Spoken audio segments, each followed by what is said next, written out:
Games are so much more than, well, games. They're complex, engaging, exciting artifacts that play a significant role in society, education, and beyond. That's why we founded Board Game Academics earlier this year. As a group of tabletop gamers and academic professionals, our mission is to combine research and gaming in novel ways that benefit academia and the tabletop industry.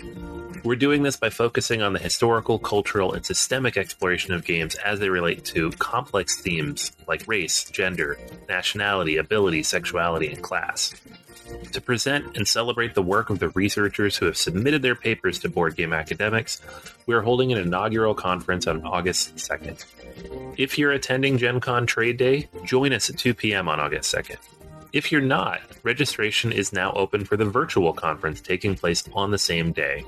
Register today and discover the exciting, creative, and thoughtful approaches to gaming that are encouraging meaningful discourse between researchers, teachers, and gamers. Use the discount code PODCAST on our website, boardgameacademics.com, when registering to receive the student rate. Again, that discount code is PODCAST, www.boardgameacademics.com. We look forward to seeing you there.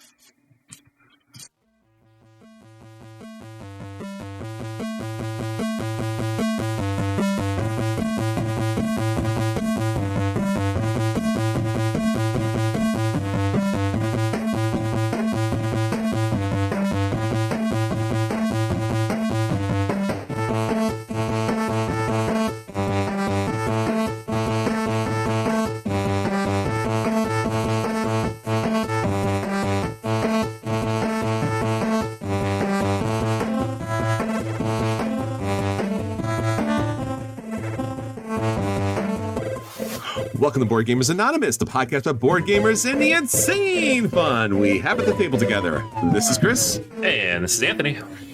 This is episode 431, Board Game Academic Conference Preview 2023. We'd like to thank all our Patreon backers for helping us bring you a brand new episode. All right, friends, we are back. And for this special episode, since so many of you have asked, we are talking about some of the most cutting edge research happening out there in board gaming, tabletop gaming, role-play gaming. And we wanted to give you a sense, a perspective, a review, a reflection, just a bit of a preview about what's coming up on our big Board Game Academics convention at Gen Con 2023. Yeah, no, it's coming up. We're excited. We are in the midst of the deep planning. But conference space is set. We've got all of our speakers lined up. We've got all of their materials in. We're excited. It's coming. It's happening on August 2nd. So if you haven't yet, make sure, hopefully you heard the ad at the beginning of the show, but if you haven't yet, sign up boardgameacademics.com. You can register for the virtual conference. If you use the code that's in the ad at the beginning, you can get a discount on that as well. And you will get access to all of those presentations, as well as the Discord server that Jen is running for us, with lots of activities and vendors and cool stuff going on there as well. So it's a whole thing. We're having a lot of fun with it. This is only part one, too, because after this, then everybody's going to submit a paper, and we're going to release those in a journal that you'll be able to read at the end of the year, which we'll obviously tell you all about at the end of the year. But right now, we're very excited just to get a chance to share this work with you. Yeah, be a part of history, be part of the conversation. And I think, again, one of the reasons why we're doing this special feature is because for many of us out there, we have not been part of an academic conference previously. So we don't understand, or, I didn't understand when I first got into this, that my participation, Anthony, at these conferences actually matters. So feedback, questions, ideas, concerns, insight, my own experiences to the different authors of these researches and papers helps them craft better papers for the journals to come. Absolutely. Yeah, my own research has changed. I wouldn't say significantly, but it's definitely helped focus it and give it specific directions based on the questions that I get, the concerns that people voice. I've made changes to my own syllabus based on the feedback that people have given me after presenting it. It's a collaborative process. Yeah. If not explicitly, definitely implicitly. So whatever if you join us, if you participate, if you lob questions at any of our presenters, it will absolutely have an impact. Yeah, I mean, this is for them. So we really want you to be there for them because they've put substantial time and effort into producing great research, great academic thought and scholarship here, and they need your help. So definitely join us on the Discord. We will all be there. So it'll be a good opportunity to talk and chat and get to know each other a little bit and have a lot of fun. So Anthony and I will be there, and Will and Jen as well. Ruby will be there. We'll have some other special guests throughout. So stay with us because there's more goodness coming up with that. But Anthony, before we get into that and all that kind of fun goodness, what's happening with us and especially our friends over at Patreon? All right. So over on Patreon, as usual, you will be able to find a whole bunch of bonus content. So we have weekly bonus episodes. Chris, you just put up your 6th episode of Kicking the Habit just a few days ago. So much habits, man. So check that out. It is up. I will have a new episode of my Kickstarter postmortem, getting very close to the end of the series. That'll be up for you this coming week after the 4th. And we have Question of the Week. It's posted almost every week. Opportunity to participate with that. And our Discord channel as well, where people are discussing the games they're playing and the purchasing decisions they're thinking of making. And just what the weather's like outside, which is more interesting than it should be with the world we live in. So lots of good stuff in there. Check it out. You can back as low as a $2 level, and you'll have access to a lot of these things. Yeah, it makes a big difference, and it supports the podcast and helps us produce each and every week. So again, thank all our Patreon backers for backing us, and thanks everybody else for reviewing, sharing, supporting, and just listening. It means the world to us. Thank you so much. All right, Anthony, so that's what's going on with us. Let's go on with our friends out there. What's our question of the week? Question of the week this week. Simple enough. We asked people for their hot takes. What's your hottest take on board games? Ooh. I honestly, I thought when we posted this, we were going to get a bunch of people being like, this game sucks, and this game sucks. Nah, and not our everybody people. likes this game, and this game sucks too. Because if you go into most Facebook groups, that's all it is. It's people true. Saying how much a game sucks that everybody else likes. But our listeners are not like that. And They're not. You're all wonderful. Even a couple of the answers that were like, this game sucks, gave reasonable backing for why they think this game sucks. Yeah. So we're going to start on the Patreon like we always do. Tim says, board game addicts like me with large collections still like to focus on replayability. Yes. We should stop deluding ourselves. Games that require multiple plays to see their true beauty potential get passed over in favor of those that shine in the first 1 or 2 plays. Absolutely. Even games we like rarely get more than 5 plays before we move on to the next hotness. I think the messaging to designers and publishers should be honest. Give us a game we will thoroughly enjoy for the first 5 plays and then balance it according to these expectations. Mm-hmm. It's actually multiple paths to victory that we crave more than replayability. Yes, 100%, Tim. You're 100% right on. And I think for a lot of us, I don't know about you so much, Anthony, as we talked about this for forever many years. It was always replayability because board games, again, that didn't have apps, but board games always had like endless replayability throughout your entire existence, right? As long as the game doesn't get damaged, it's always available, it's always playable. And I think that was the primary reason why I purchased a lot of games. Like, I will play this forever. I will play this multiple times. It could be played multiple times in multiple ways. But then as time went on, it was like if you had 1 or 2 bad plays or just mediocre plays of the game and something new just got shoved in your face, you were like, am I really going to invest another 4, 5, 6, 7, 8 hours into this, hoping that it eventually opens up? And I think sometimes, like Tim's saying here, I think that needs to be in the marketing or in the rule book or somewhere of like, this game shines or this game is intended to be played like this, whether it's player count or time at the table or, what the real game experience level of the players is. I think they always want to sell as many products as possible, and I appreciate that. So it's always like, plays with every player count, great. Plays at any skill level, great. From like 12 to 2,000 years old, it's fine. And then you get to the table, and it's like, ugh. but it turns out it plays best at 4 or plays best at 2. And, you played it at the player count, which was not ideal. And I don't know, bad times, Yeah. right? Bad times. Yeah, I know. I think everybody in the media gets this question of why don't you review more bad games? Why don't we hear bad reviews? Yeah. Why do you love everything? And this is part of why is if we play a bad game, I at least personally don't feel comfortable reviewing it after one play, being like, that was a bad play. This game's terrible, because I understand that some games just need time to warm up. Right. But we play so many games that, and most people do, you're not going to power through 5-6 plays of a game until you get it to the point where it's amazing. It's just not going to happen. And so the review is almost by omission of it takes too long to get into. So you hear a good review, that means it was something that we were able to play, 3 or 4 times and found amazing without having to dig into it for another 10 hours of our lives. So I think we've come to terms with that a little bit. I think everybody needs to. I think Tim is spot on here. There are certainly people who are going to play like this, but if you're listening to this podcast, probably not you. Yeah. And I think, again, no, I was. It's a tough one because you do want to feel like you're getting value for your money, but maybe it's just about how we assess that value. I'm thinking of a particular game in mind. It's a theme park roller coaster game, and I won't mention specifically which one it is, but a lot of their marketing and a lot of their reach out to the media was you need to play this 6 or 7 times to see everything and see how good the game is.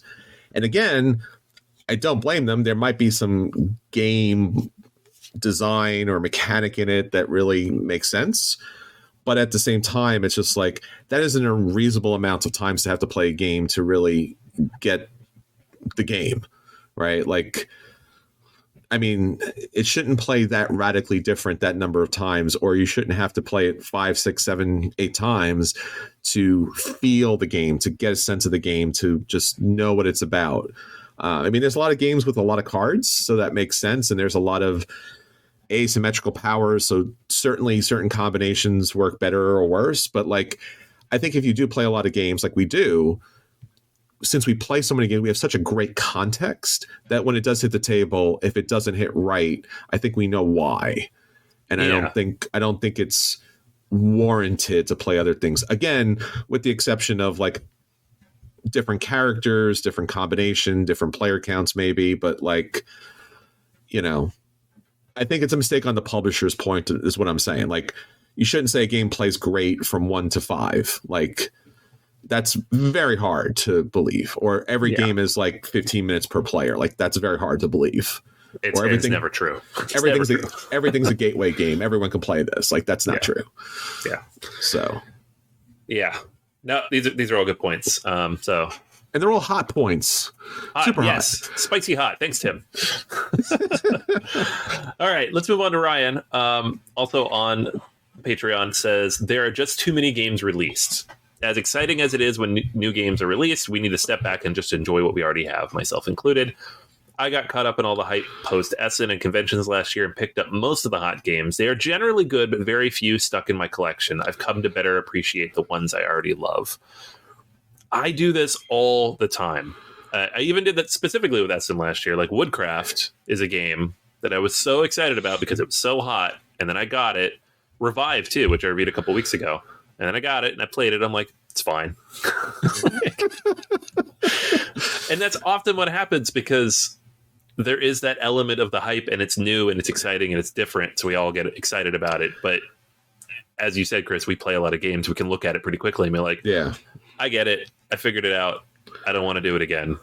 This is a game. It's fine. Why did I buy this? It happens to me every convention season. Yeah. I'm not doing it this year. I'm not. If you see me carrying a bunch of games at Gen Con, smack them out of my hands. I'm not doing it. There is the cult of the new, and it is marketing, the great American tradition, right? Of purchasing things that you do not need to have. So Anthony knows that all too well. Yeah. But and again, it's the FOMO. it's the belief that you're going to be missing out. Obviously, it's the belief that like the new version of a thing is better. I'll be talking about that in a minute. And like you said, you have a collection. You should play the collection that you have. Now, again, we've had previous episodes about this, about collecting games versus playing games, which is a whole other aspect of the hobby, to say the least. You can collect games. Like, that's certainly a thing. Maybe not the best thing, but that's certainly a thing. So, yeah, I don't know. Like, yeah. Yeah, I mean, we all do it. These are all things we all do. I think that's why they're hot takes. But all right, so let's hop over to the Discord. Control Shift Home. This is about specific games. Says games like Ark Nova, Wingspan, and Terraforming Mars that have huge decks of cards. Yeah. That you are drawing from, where you could get unlucky or very lucky, are basically Monopoly with cards in Chrome. Yeah. Yeah, you're right. I still like them because when they work really well. But 100% I've had games of all of those where you're like, and I just need this one card, and I just nope. And there's the game. Nope, game over. That sucked. Yeah. So yeah, I think I was listening to a video review. Tom Vassell was talking about Scarface, which is on I think it's GameFound, and he was saying he really enjoyed the game, but there was wide swings as far as the deck of cards and what came out. So I was just like, I don't mind that, but I mind it at a certain price point, because like it's just anything that has a deck of cards, like a market, doesn't come out to win you the game or lose you the game, or someone picks it up before the game. And again, I'll talk about that in my acquisition disorder. That's there. I mean, it's a fair point. It's a tremendously fair point, especially with games like, as mentioned, Ark Nova and Terraforming Mars. Yeah. Well, that's the thing. Like, those are some of my favorite games, but I actually don't like playing them with full player counts for this reason, because the cards get distributed so much, and there's still such a huge deck. And then, somebody could get lucky, and you could even do fine. But if they get luckier than you, and then suddenly they're throwing a bunch of asteroids at your plants, you're like, okay, cool. Well, you just undid what I did. That's fun. You don't like that. I know that. No. But all these games play brilliantly at lower player counts, especially because that's less of an issue. So sure. And there are ways to mitigate it, but there's no way to like completely solve for it. So no, it just is what it is. You have to know that's in the game, and you have to be okay with it. If you don't like that mechanic, don't play these games. Right? Well, and then the other side with those cards, specifically that example, which I think plays into a lot of games, there's so many games where it's like, this card or this special ability hits every player at the table, but its value is weakened if there's only one or two other players at the table. Sure. So like, you get 10 points, but I can hit 5 people for 2 points each. Now it's just one. Yeah. The card decks are certainly, and they get diluted. And I've said this in the past. I wish publishers were strong or brave enough to actually release an expansion where they were like, hey, with this expansion, we want you to throw out these cards. These cards just don't work in the game. Like, it just doesn't work. Instead of adding endlessly to a pile and a stack of cards, be like, hey, just pull these out. Like, we play tested it since, and it's just not fun. Or again, they only play at certain player counts. I think Blood Rage has a lot of cards that only add to the deck when there's certain player counts. Right. So it keeps the decks fairly regular. Whereas like we talked about those other games, are just like, cards, add it to your game. It's cards. So you're just like. I once played 2 back-to-back games of Terraforming Mars with one other person, and we still didn't get through the whole deck. We didn't reshuffle it after the first game. We played like 40% of the deck, and then 40% of the deck, and there were still like 100 cards left. Oh my god, like, that's a silly thing. That's too many cards in the deck. So.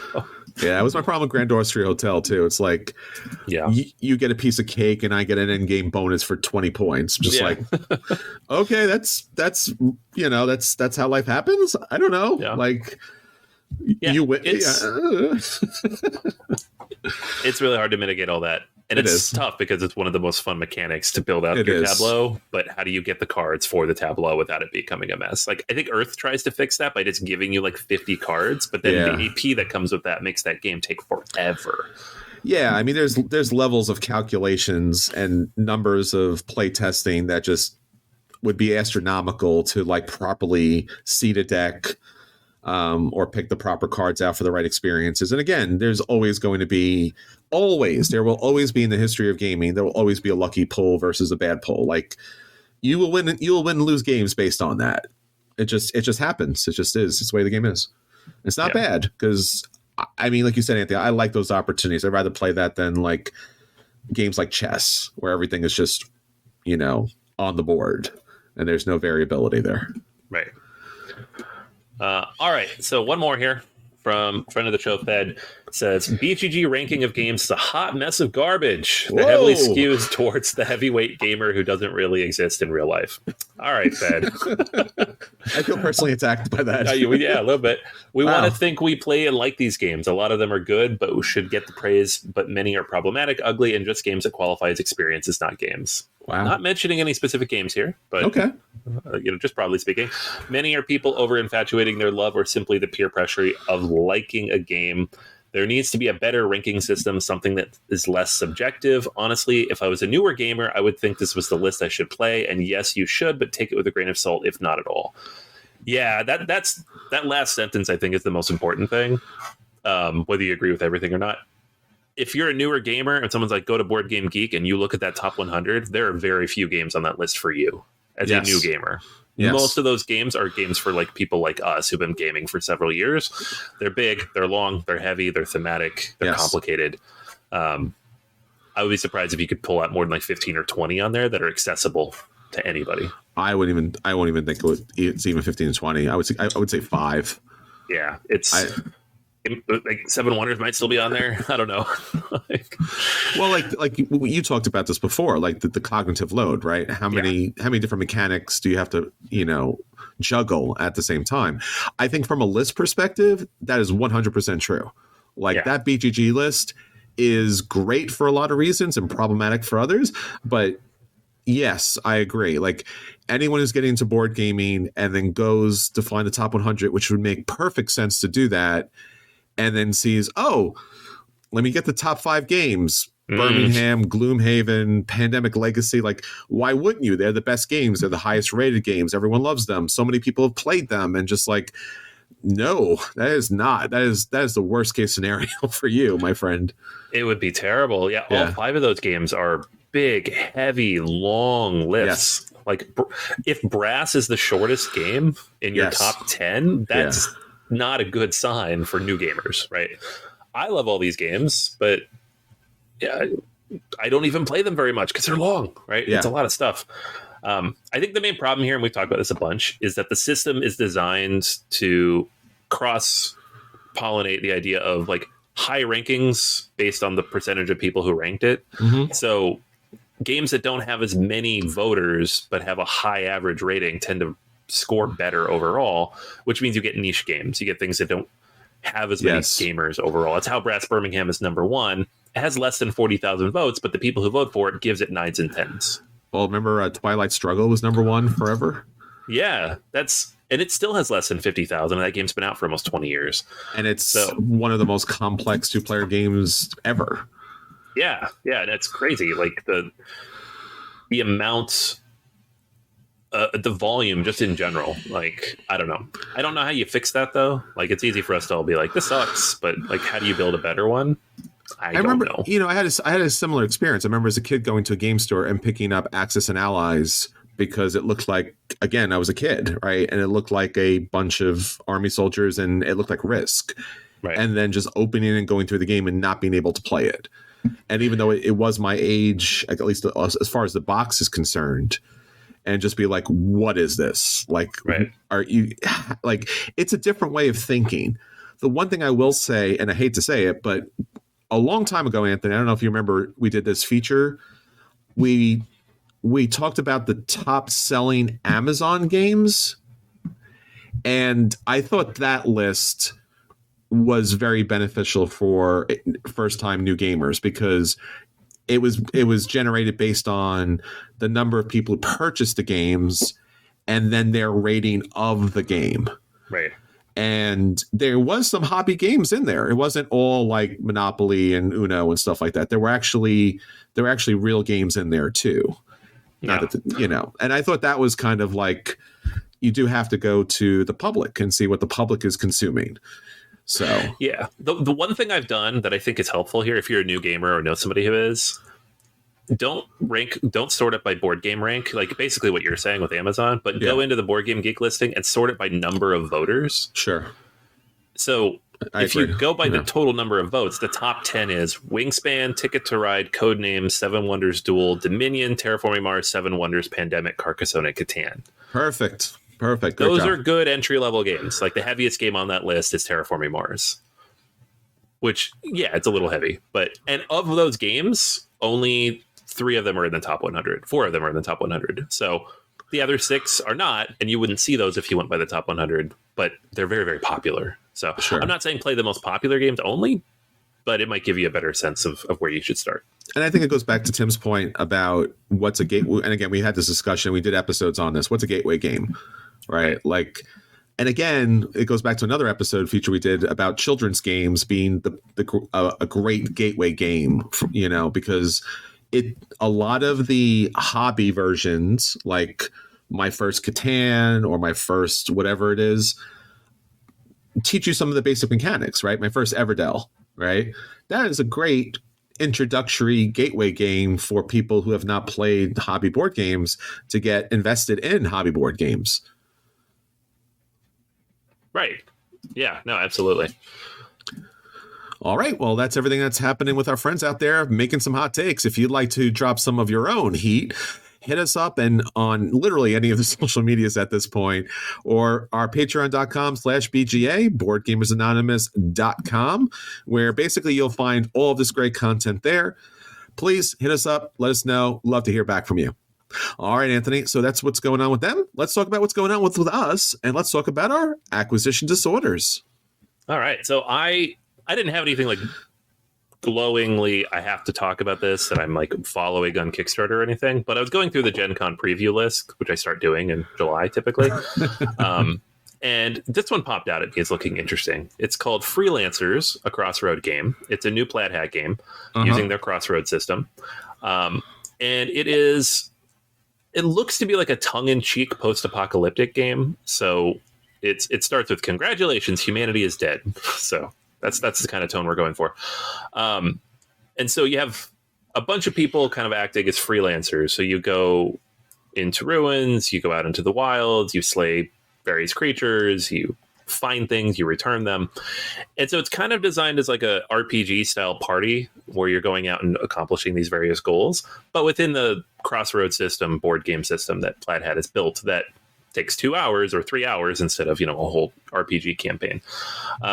So it builds itself as condensing a fantasy RPG campaign into one night. That's how you build it. It uses an app, so take that as you will, because some people are not a fan. It's a first-time designer as well. Okay. Donald Schultz doesn't have any other games, although he has been working for Plaid Hat Games for the last 3 years as a developer and the media director. Also worked on Board with Life, RPG podcast.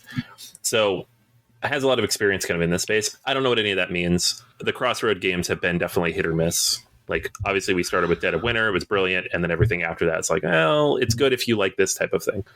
But I always like developers and designers who try to take an RPG and boil it down into a 3-hour experience and make it feel complete. Mm-hmm. It doesn't always work is the problem. But we've got Plaid Hat. We've got some really cool looking artwork here. And we have a cool sounding system. So, and then they're bragging about like fully voiced industry leading audio, which I think is cool. I think adding audio to any game, like we used to play the audio clips for Mice and Mystics when we played that. Yeah. Read the story for us. That was a lot of fun. Mm-hmm. So I'm interested. I will demo this at Gen Con. And, maybe put it on my list for when I get home as something to check out. Nice. Freelancers. Okay. Yeah, I mean, the Crossroads system has always been a good system. Obviously, Dead of Winter is just universally thought of as best. I think, was it Gen 7 did it as well? Am I remembering that correctly? Yeah, there's Gen 7, and I think there's one more. I think there was a pirate one. Wasn't there a pirate? Forgotten Waters, yeah. Yeah, there was a. Those did not do as well. No, and that one is apparently very good. The problem with it is it came out 2 months into the pandemic, and it was like a game where you needed 5 or 6 people to play. So, you know, I was like, you really should not have released that game. So, that's right. Maybe worth checking out, though, because it seems like it might have been pretty good, and we just all missed it. Yeah, and Gen 7 I was a game that was, again, it was more of the sci-fi kind of genre, and I was really excited about that, and then I just I don't think I ever got a chance to play it, and it just dropped like a rock for whatever reason. And it just never came back. I think I saw it at one point. I think I sent it to you. It was like $9. Yeah. And just rough. That's rough. I feel like it was like, because they were like, it's Crossroads system, but we're bringing in some Euro mechanics and there's dice rolling and stuff. And it's just like, these games are meant, like, I think the system works best with the storytelling and like the more thematic elements. Like trying to make it more Euro-y, I don't think really worked in that case. Sure. It was also, I think the initial price was $100 too. Yeah, it was super expensive. And I think that was just a lot. $35 on Amazon if you want it now. So. Yeah. And again, it doesn't mean it's a bad game, but it obviously, you know, maybe a little too close to the sun. Let's say that.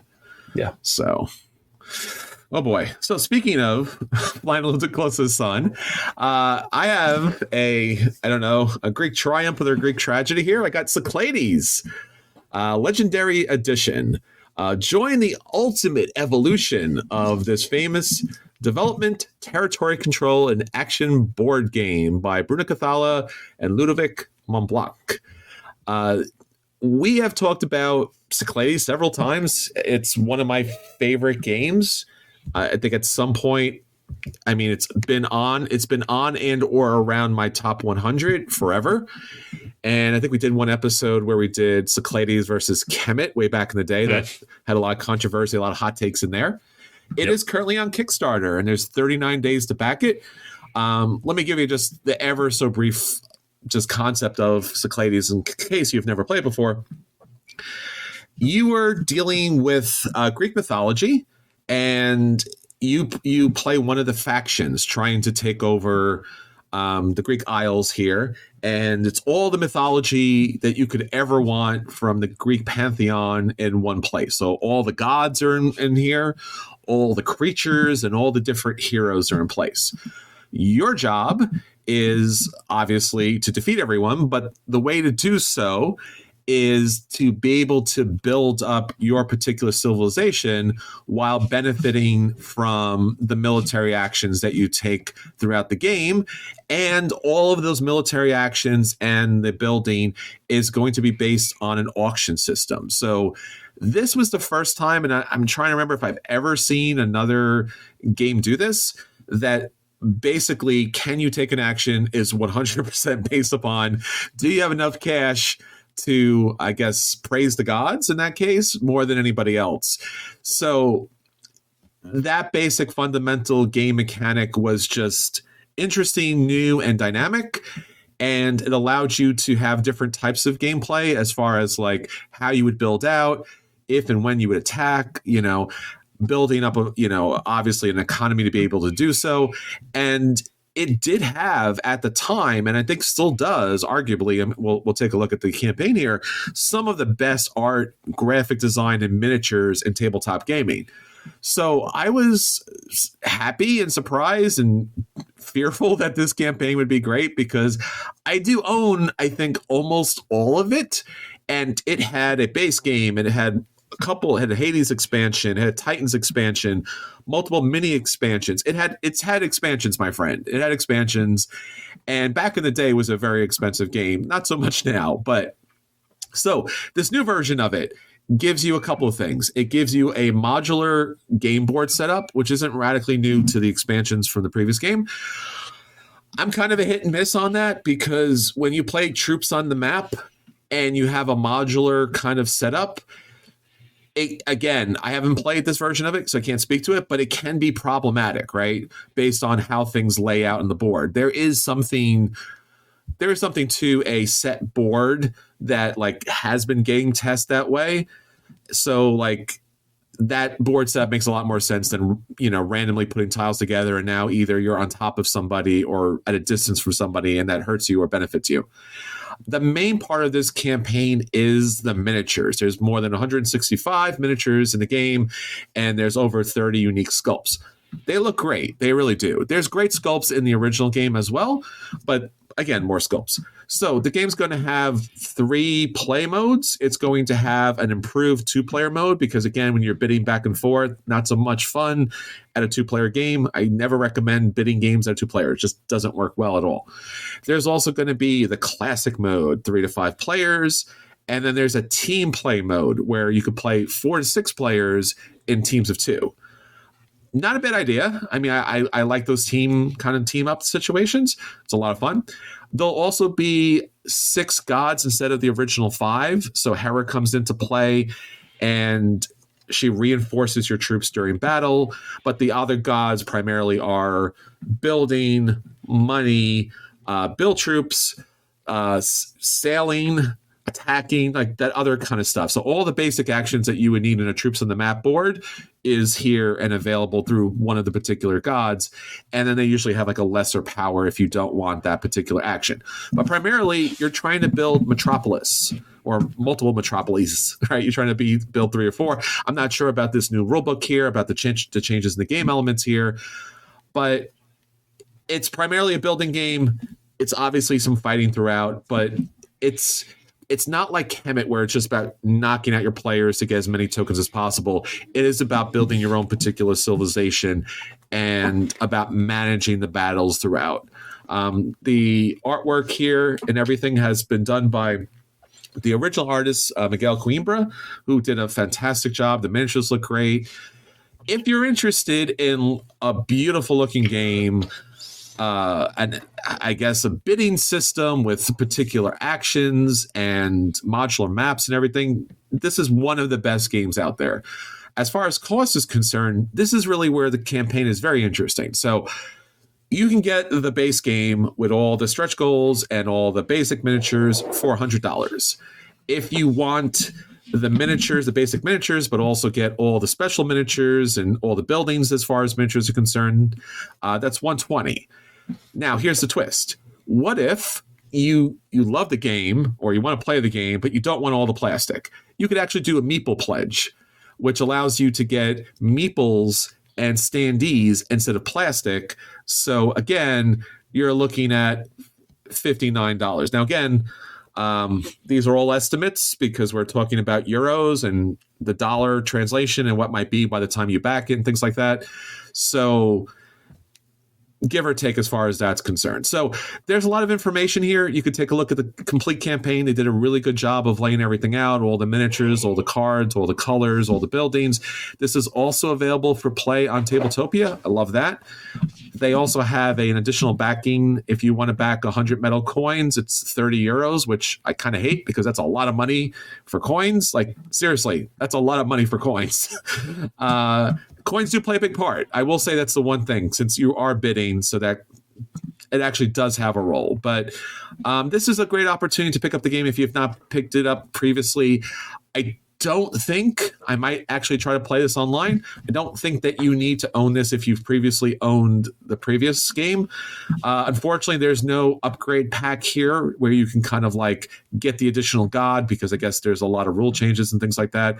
A lot of reviews, a lot of previews. Check it out if you're interested. It's currently on Kickstarter. That's cool, man. I'm glad you have this. I'm glad you have this to look at, because as you will all recall, if you go back to our Kemet versus Cyclades episode, not a fan of Cyclades. Not a fan. Hot take. Hot take. Yeah. Now, could I remember why from 9 years ago? No. I do not remember why, because I haven't played it since. But maybe this new version will bring you aboard. Yeah, maybe. I don't know. I remember the auction mechanic being very cool and wanting that in more games, and then the actual like board play being less interesting to me. But that said, it does look very pretty, and I love Greek mythology. Like, it's not no game is ever worth backing for the plastic alone, but they do look very cool.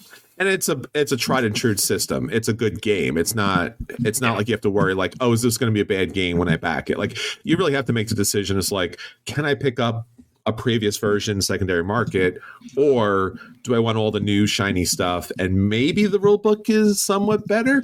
I mean, there were some cards, and I mentioned this earlier. There are some cards because, again, you had a hero deck that was mixed in with heroes and mythological creatures. So your army could benefit by controlling the Kraken. I think in our game in particular, I mentioned at the start of the game, I said, hey, there's a Pegasus card in here. It's really powerful because basically it moves your troops just by using this one card. And everyone was like, all right, like, keep an eye out for that. And then I think Daniel got the card and Drew was like, I am not happy with this game anymore. I was like, I don't know. It's like, again, deck of cards, the randomness of a deck of cards. So I will continue to watch this campaign. Maybe I'll play it on Tabletopia. Again, not the biggest fan of that platform, but if it lets me play it and see if it's radically different, I don't know. You can't play with like the actual miniatures, right? Like it's just quasi modeled graphics, supposedly, somewhat. Sure. But yeah, I mean, I don't know. I'll take a look at it. I might back it just because I love Cyclades. But then at that point, I would be backing a second version of a game. And I've done that in the past. I don't like to do that. So if you love this game and you've played this actual version of it, or you hate this game and played this version of it, let me know. Because I got a problem here. We just talked about this earlier. I got a little FOMO here. I'm like, this is new, right? I should buy this, right? This is the thing I should buy. I like this thing, right? I should buy more of it. I don't know. All right. Well, we'll see. Check in with me at the next Patreon-backed Kickstarter podcast where I talk about the 12 newest and greatest games out there and see if I've backed it by then. All right, so that's everything that's happening that we want to get to the table. Let's talk about the games that did hit the table. We'll let everyone know if those games are a buy and you should rent out and pick those games up. If those games are a play and you should sit down and play them. If those games are a dodge and you should avoid them. Or if, in fact, the games are a burn. And that's a hot take, man. Anytime we burn a game, it's a hot take. So, Anthony, what'd you play this week? It's a rare hot take, yeah. It is a rare hot take. Too much work to play a game enough to know that we want to burn it. All right, so I got a chance to play Stranger Things Upside Down with my son. This was a present we got him for his birthday. And the air quality being apocalyptic again here in the Northeast, we were stuck inside for the day. So basically the outside was like the upside down, is what you're saying. Yeah, pretty much. Yeah, it was a very thematic game session. So my son is a big fan of Stranger Things, got into it a lot last year. Following the new season when it came out, watched all of it like multiple times through. And so I was like, oh, this new game, it seems like legit, not like phoned in. It's from Simon. It's designed by Rob Daviau. Looks good, right? I like Stranger Things, but it's not like the theme that I would want in a game, but my son was all about it. So I picked that up and we got a chance to play it. It is a cooperative game. So just very much in the vein of cooperative games and total all around mechanics and what you're doing. And it's Simon, so you have miniatures. The game comes with miniatures for all of the main cast. So you have all four of the kids, plus we have 11, and then Hopper and Will's mom. You get a Demogorgon, you get 2 Demo Dogs. So okay, pretty good for miniatures. They look okay. They're not the best Simon's ever done, but for like retail quality, and the game was like $50. It's not terrible either. The game itself, though, when you open it up, there are 2 sides to the board. So you can play season 1 or you can play season 2. So they've given you scenarios based on the seasons of the show. So season 1, obviously you're trying to find Will. He's lost somewhere. You're trying to find him. He's in the Upside Down. And season 2, once again, you're trying to save Will, but in a different form. So there's been talk of like potentially in the future there'll be seasons 3 and 4 released like as an expansion. I don't know how serious they are about that. I guess it depends on how well this sells. But it seems like a good format for it, at least. You could have multiple expansions here, and then you have a expandable game. I think it's a little bit of a shame you just get the 2 out of the box, and I'll get into why in a minute. Mechanically speaking, the game is interesting. It's not super complicated, but it's not quite as simple as like your basic off the store shelf cooperative games. So you have everybody has a character represented by a miniature that's on the board somewhere. You'll have a hand of action cards. These action cards just have numbers on them and sometimes a symbol or two.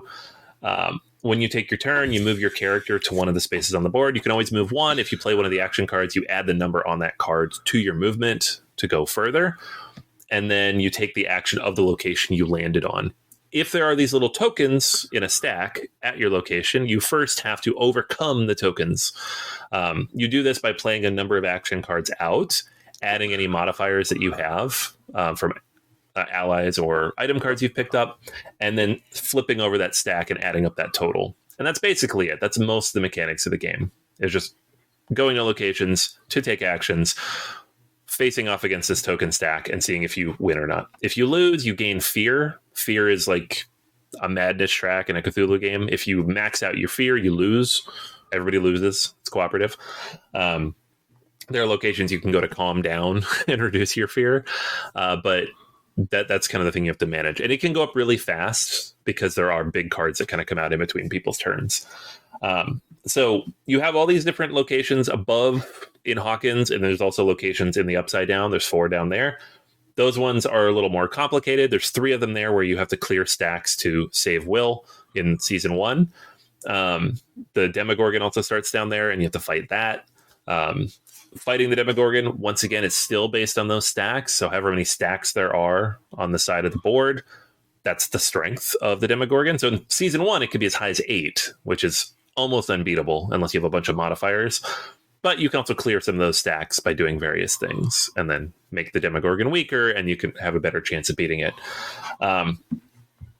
The general flow of the game is very smooth. Like, your turns are very quick. You move, take an action, refill your hand, and then you draw a scene card.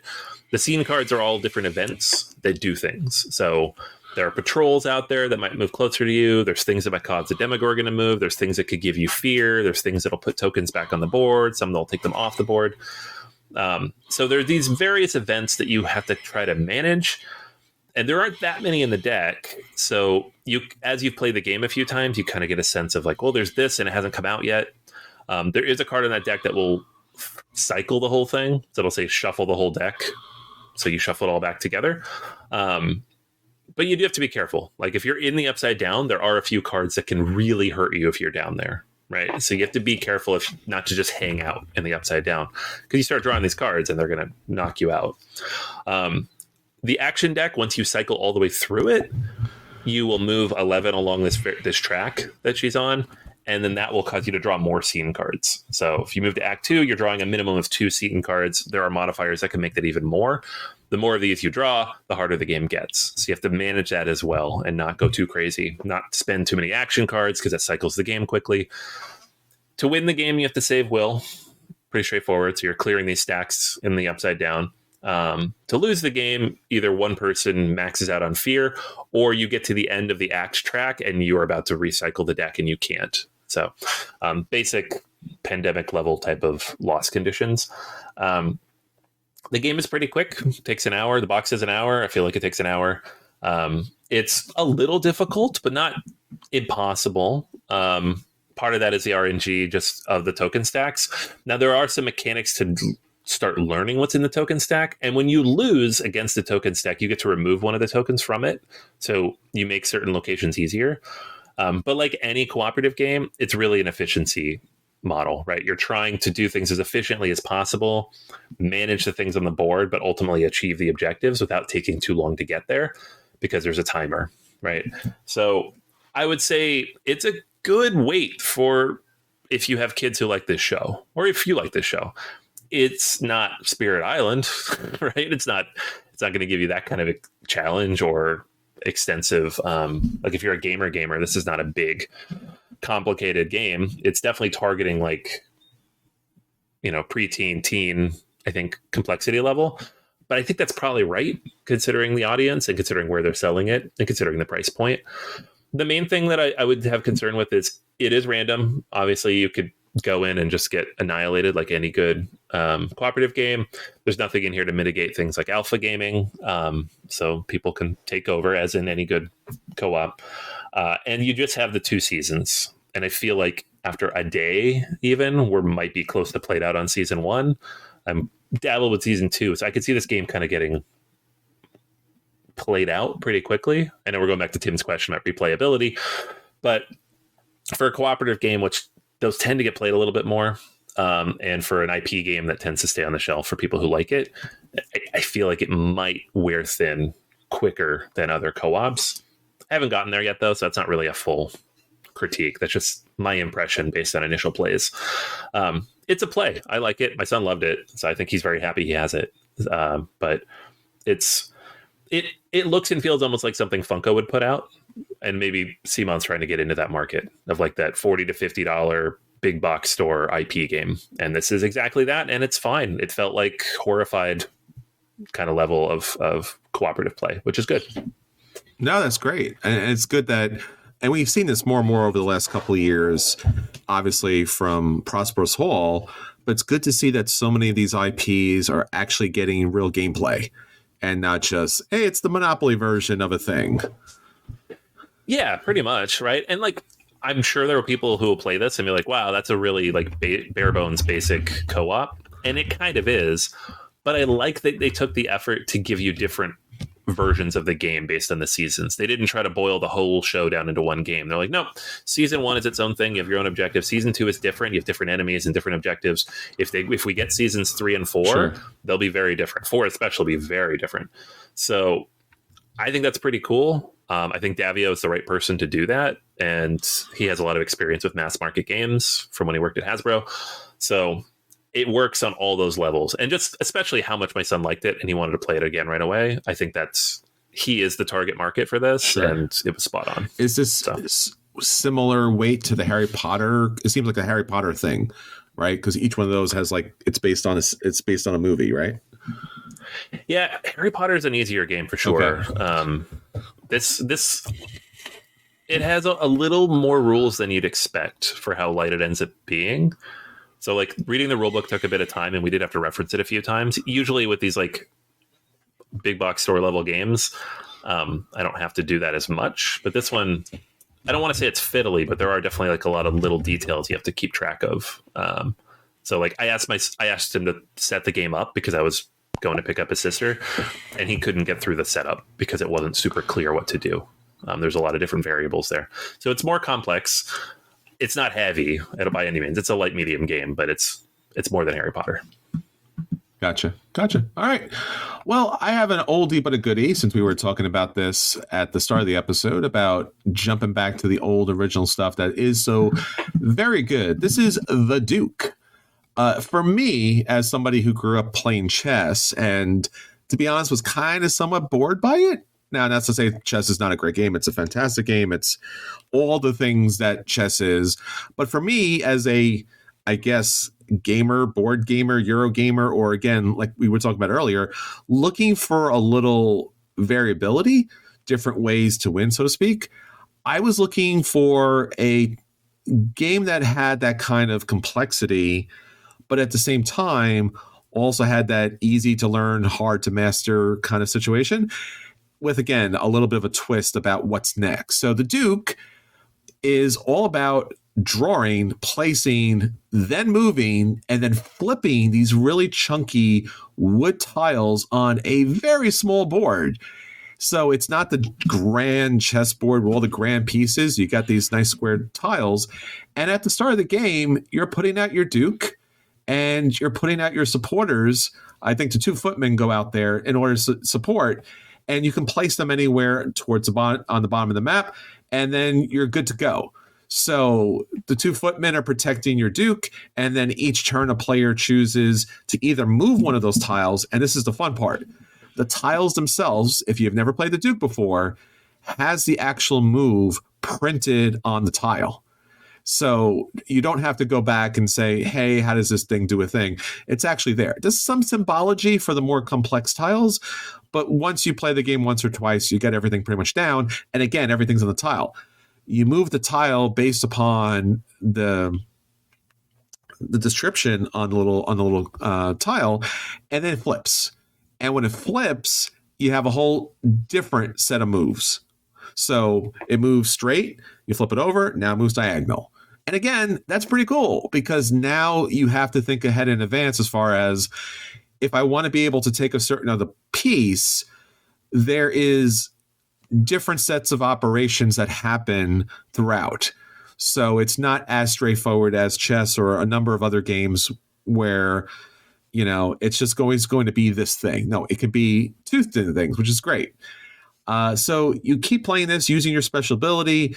There's a lot, as I mentioned, special moves. So you can jump, you can slide, you could strike other players.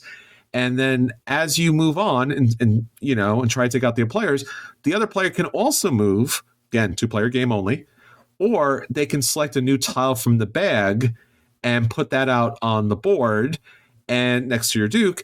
And now you have a new supporter, attacker, defender, follower. And again, it's randomized based upon what's in your bag. Now you both have the same bags, again, unless it's some special kind of expansion. So it radically changes the game up. It's a little 6x6 grid, and moving and flipping and pulling and placing allows for a lot of complexity in a very small game and in just a very short amount of time. It's a lot of fun. It can go long as if you do play defensive, but you got to really play strong. And again, it's a lot of fun. So I really enjoyed the Duke. I was lucky enough to pick up a copy way back when, and getting to the table is always a lot of fun. There's a number of expansions that go along with this game as well. So you can really diversify the bag, and there's a lot of different game modules that you can play with. So a lot of different ways to play this. There's a Viking version of it. A lot of cool stuff, and definitely under the radar, unfortunately, because this game should be one of the better games on like the top 100. I don't think it's on there, but it definitely deserves to be somewhere up there. So, Anthony, that is the Duke. It's a buy. It's a solid buy. I love this game. Yeah, I have at least 2 versions of it. I picked up the Lord's Legacy a couple years ago. One of my favorite abstract games, and definitely a buy for me too. It's a weird one because I feel like Catalyst Games put it out. It's not the kind of game they generally put out, and maybe that's part of why it hasn't gotten as big as it is, should be, because it's not the type of thing that they would normally market. They're usually more in the miniature space. So it's great, though. If it's in print, you should go find it. It is right now. You can get the Lord's Legacy, but it does occasionally go out of print. So if you're interested, go find it. Yeah, it's ranked overall at 789. Whoa. And that is not correct, my friends. We talked earlier about the top 100 being problematic. That is very problematic. Yeah. This is a game that you could really put with anyone because the rules are right on the tiles. And it's small, it's portable, you can play it anywhere. So yes, absolutely highest recommendation for the Duke. All right, let's get on to our feature review. So our feature review this week is we are going to talk about some of the most cutting edge scholarship that's happening in the tabletop industry. Board Game Academics, myself, Anthony, and our entire editorial board and so many other people have come together to request, to review, to curate, and to present to everyone out there some of the best stuff that's happening in tabletop gaming that allows us to have a different perspective or expanded perspective of what tabletop gaming really is in our world. So, Anthony, tell us about all of Board Game Academics and what we're doing and why we're doing it and what we're bringing to the table here this week. Yeah, so Board Game Academics, we're going to have our premiere conference in a month, a month from yesterday. If you're listening to this today, it comes out. And, our goal is multifold. I mean, first and foremost, we're running this conference, right? We want to share the research that people have shared with us and that we'll be publishing in the future. So scholarship and research into the role of modern tabletop board games, right? But we also want to discuss how that can affect us in society, right? This is not meant to be strictly behind high ivied walls, research done in isolation. What does this mean? How does this impact people? How can it be used? What about this research can be tangible and applicable, right? And that was part of what our editorial board looked at in accepting presentations is what does this actually mean? How can it be used? What's the tangible factor here? And so I think that's what sets it apart. It's not just academics for the sake of academics. It's not just research for the sake of research. It's looking at how can games make the world a better, more interesting place through an academic lens. And so that's what our presenters will be sharing with you in a month. Yeah.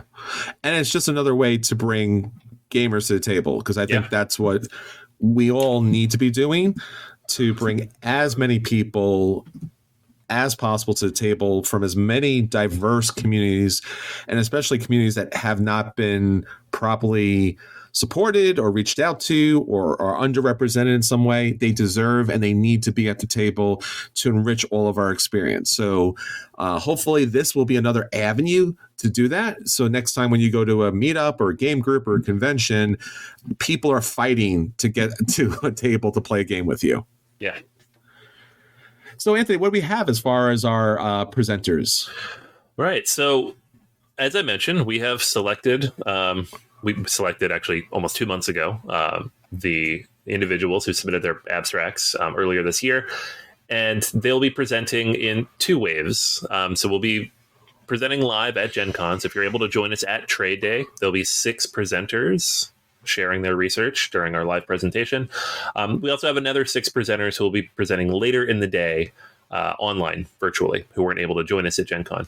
So there's not really any difference between the presentations other than those who are there with us and those who are presenting virtually. So if you join us virtually, you'll have access to all of this. If you join us in person, you will also have access to all of this. You can watch it recorded later or go back to your hotel room and watch it on your laptop. So in person, starting at 2:00 on August 2nd, we will have kind of a bit of a kickoff, and we'll have a keynote and to share with everybody while we're there. And then leading us off will be Courtney Tricarici.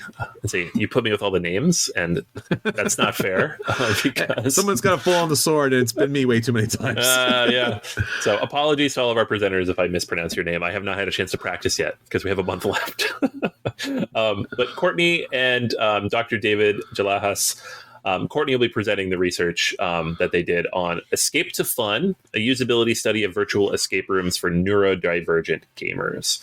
So this will be about escape rooms in general and their role kind of as in a pop culture phenomenon, but also kind of looking at how the virtual landscape can foster satisfactory game experiences as they would in like a physical escape room. So building kind of an online virtual ones and what that looks like in the context of neurodivergence. So so just an interesting take on a very, very popular activity that I think we don't touch on as often, even with the escape room games that are out there.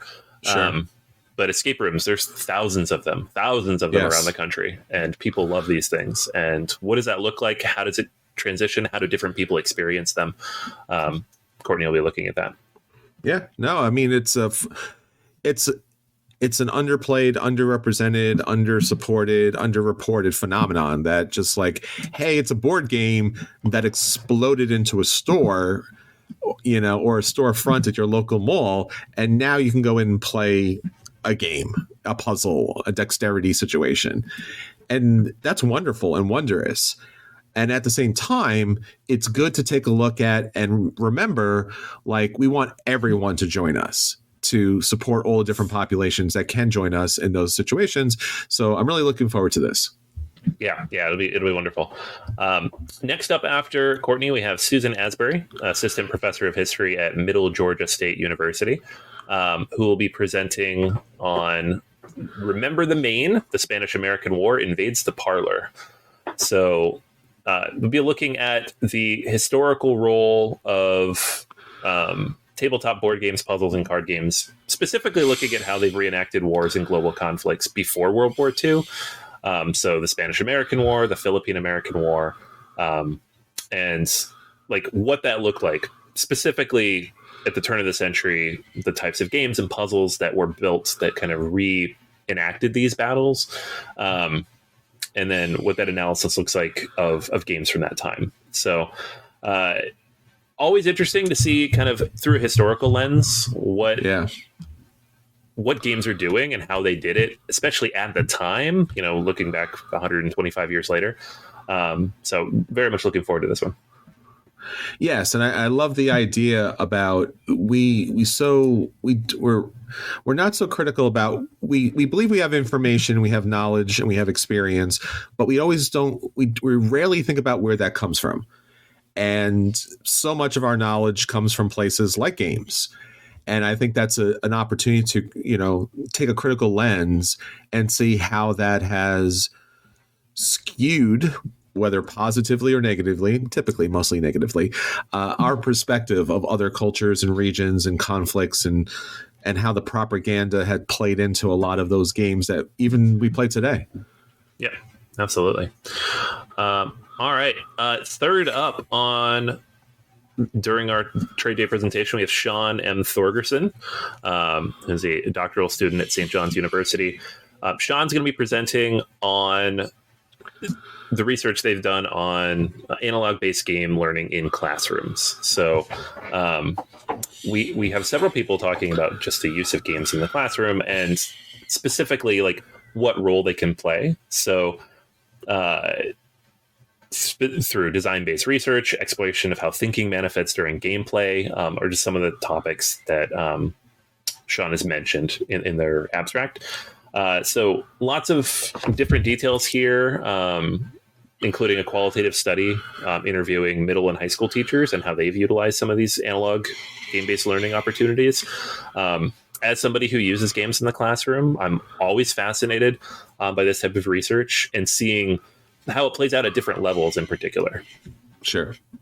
And from my experience working in career development for over 20 years, the idea of simulation learning, that kind of base learning system is so incredibly valuable for students because, as you get older, it's easier and easier to abstract things, and it's easier just, to have notes and conversations about things, but to actually on some level, even though it is certainly still abstracted, to narratively engage and to actually move pieces and consider problems and take a look at the artwork and the graphic design and just to kind of be enveloped by that is taking education, again, I would say to the next level. It's been done in a lot of ways, but gaming does it best in so many ways because of the accessibility that gaming provides. And this is just, and you and I think we were talking about this earlier about ChatGPT and all the AI stuff that's coming out. We're going to need to find a different way to engage with students and help them learn. And an in-person complex experience with other gamers does meet that mark. Yeah, absolutely. Yeah, it's so fascinating to me. All right, so next up on our trade day list, we have Tim Bryant, Associate Professor of English at SUNY Buffalo State University, presenting on Playing Without a Future. So this is specifically about Dungeons and Dragons and how the game has kind of fallen into a routine in which everything is in a loop, right? The actions taken, the combat style, everything. Within that game world, players are often doing similar things over and over again. And his argument is that D&D needs to break the stagnant cycle by relinquishing these closed patterns and embracing open dynamics of play. And we'll be kind of delving through how this is done and what that could look like within that very well-established system. Yeah, and again, it's the military-esque idea of every fantasy adventure having to be a grind and a slash and grab kind of situation. I mean, we never thought about that before, right? Like, why is it like everyone's out there to kill all the mythological creatures? Like, that's kind of a weird thing. And there's certainly other ways to benefit from that experience. So, yes. Absolutely. Next up, we have Christopher Jeanson, lecturer at Rensselaer Polytechnic Institute. And they will be presenting on paratextual board games in media studies classrooms. So specifically looking at how board games can be used in popular cultural media studies classrooms to broaden the students' understanding of media as interactive, as polyvalent, and as part of convergent systems. So it's kind of looking at the idea of how a game can be presented as a text, which something that I've worked on myself and found this very interesting. Several various examples presented as well. So just another look at the classroom situation, but from a very different perspective. Nice. Yeah, no, again, very important work. And then closing out on our in-person presentations, we have Alexander Jacoby and their paper, Conquest in Plastic, the Warhammer Miniature and Transmedial Secondary World Extension. So Jacoby will be looking at Warhammer 40K miniatures as a case example, and specifically the ways that the plastic soldiers, monsters, and tanks of the game contributed to it in extended diegesis. So how this intertextual narrative is developed and how story worlds are built within transmedial franchises and transmedial properties, in this case, a game. Yeah, absolutely. And again, another perspective that we don't typically think about or look at as far as the games that actually get to our table, why and how they do, and their function at the table, and what they bring to all of us. Yeah, absolutely. All right, so leading off our virtual presentations in the afternoon part of the day, we have Stephanie Hedge with Writer as Character, creating one-pager tabletop role-playing games in the first year composition classroom. So this one will specifically look at an exercise used in a first-year writing classroom to build a one-page tabletop role-playing game based on writing a research paper. So gamifying, engagifying, whatever you want to call it, this very basic task that every college freshman is asked to do multiple times. I'm actively awaiting this one because I have to give this assignment. Go write a research paper, and they all hate it, and now they all cheat with ChatGPT on top of that. So how do we make that more engaging and interesting and different? I have a colleague recently who's one of his students wrote an RPG as their final project, and I was like, how did they do that? So it's a very cool idea, and I'm very excited to see how this works. Yeah, no, and again, I think I want to point out, and we didn't talk too much about in the last two presentations, but a lot of this is content and material that either you've engaged with previously or stuff that you can use in your practice, like you were talking, Matthew. So this session will include assignment sheets, samples of students' work, their experiences, and things that you can utilize. The previous two papers also talked about horror in board games, in particular The Thing and This War of Mine, and then obviously talking about miniatures. You know, like what game we just talked about, tons of miniatures in Cyclades. So like, why is that important for the thematic gameplay that maybe I want to back on Kickstarter? So these papers have a lot of practical presentations that can actually benefit our purchases and our gameplay. So again, and our work too, which is a lot of fun. Yeah. All right. Next, we have Matthew Konuth. And again, apology, Matthew, if I'm saying it wrong. I'll get it right before the convention. Working at University of Denver and School of Iliff Joint Doctoral Program. So Matthew's research is on the chess industry and kind of the runaway success and surge that was seen following the Queen's Gambit, released in 2020, and how despite that surge of interest, I'm just quoting from his abstract here, in chess worldwide, women remain at best tokenized and more often systematically excluded by the chess industry. Crazy. So just looking at the tokenizing politics of that entire industry, what that looks like, and in light of this discrimination, the industry's repetitive claim that chess is a true meritocracy will be refuted. So that is the goal of Matthew's research. No, I love it. And again, this is, we talked about earlier about true representation, about having real diversity at the table. And in a lot of small ways, it's, we don't experience the problem because we come from a place of privilege when we enter that game hall. But, some of the things you mentioned, Anthony, here as pointing out that there's smaller cash prizes, less advertising for these women's events.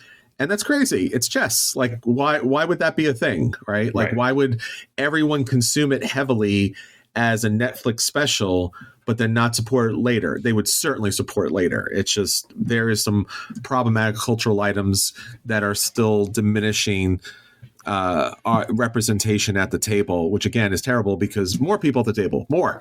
Right. All right. Next up, we have Justin D. Kozner, Dr. Kozner from University of Iowa. Will be presenting critical analysis through board games in the humanities classrooms.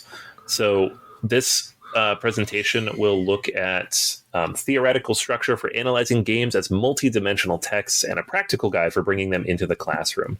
So you'll be looking at 2 free-to-access and permissively concise game systems that can fit into an open week of coursework.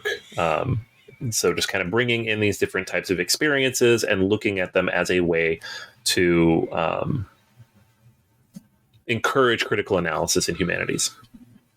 Yeah, I think so. And again, a large part of this is just in narratively inhabiting the people that have been not properly represented. And again, the opportunity here to kind of explore different dimensions of who we are as people. So, wonderful. Absolutely.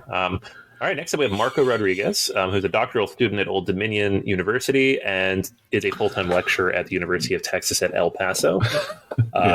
So Marco will be looking at Too Much Magic, how the popular card game is oversaturating their communities. So looking at how Magic the Gathering historically has been very popular, but has boomed even more so in recent years with the pandemic boom of all collectible games. And what that's looked like as a result of Wizards of the Coast and Hasbro creating more products and expanding and oversaturating to some degree, and the kind of impact that is having on the industry as a whole. So this piece will focus on game studies theories and players' responses through surveys and forums from social media to examine how the community resists the Wizards, Hasbro capitalism and consumerist culture and create their own games and products to promote gameplay by breaking financial barriers. Yeah, and I think we've seen this recently, which is like, again, we talked about this earlier when we talked about, the question of the week. It certainly has sucked out the oxygen in the room. And I think you can certainly continue to overproduce products, but there's so much time on the table and there's so much shelf space and there's so much conversation you can have on the thing. Lord of the Rings, the card game, the Magic version of it is just eating everything up, right? And that's Magic. It just eats up the whole zeitgeist out there. So it's hard to get anything else at the table. Trying even to get a game to the table these days, it's a rough time. Yeah, absolutely. All right. And then we have Matt Olmsted, who's an associate professor of physics at King's College in Northeast Pennsylvania. We'll be looking at how he's used different board games and activities in the classroom to help students better understand physics. So kind of looking in a different direction than the humanities and looking at STEM and how games can be supportive and effective in the classroom.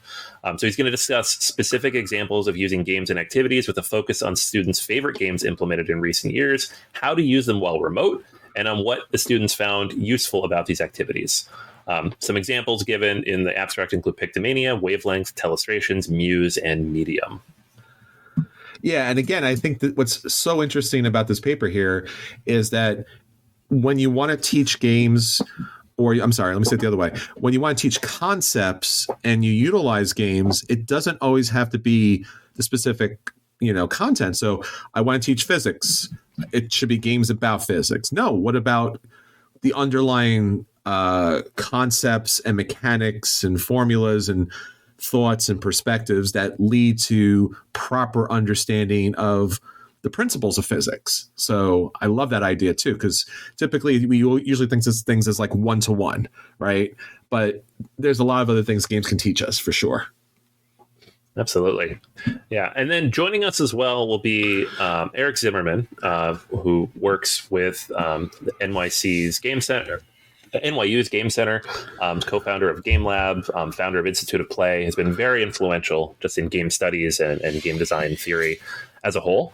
And he'll be joining us and discussing his new book, The Rules We Break, and presenting some research from that book, specifically about how it can be used practically in different situations. Yeah, no, fantastic. Really great to have him as well. And all of these presenters, it's going to be a fantastic time. So we hope that you all join us in person at Trade Day or online. There's obviously information about how to do that at the beginning of the podcast. And again, this is the start of many conversations and many explorations. And if anyone out there is interested or has an idea or concept or wants to contribute to the conversation and ongoing dialogue, definitely hit us up. Definitely hit these people up at the upcoming convention. And, you know, it's just going to get more people to the table, which is the best thing possible. Absolutely. All right, everyone. Until next time, this is Chris. And this is Anthony. And we'll all save you a seat at the table. Take care, everyone. Bye. See ya.